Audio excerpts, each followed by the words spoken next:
এখন দেশকে সুন্দর শান্তিপূর্ণ বজায় রাখার জন্য আবুল হাসেম বক্কর ভাইকে ধানের শীষে ভোট দিয়ে জয়যুক্ত করতে হবে এ বলে আমি আমার বক্তব্য শেষ করলাম।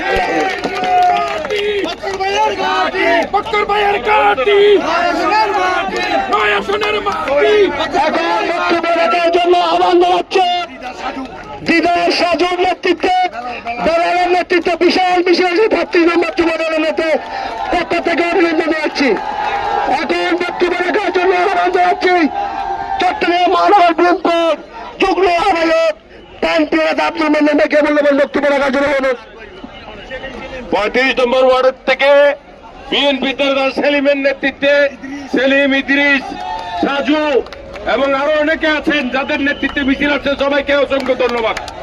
বিসমিল্লাহির রহমানির রহিম। জাতীয় সংসদ নির্বাচন উপলক্ষে চট্টগ্রাম মহানগর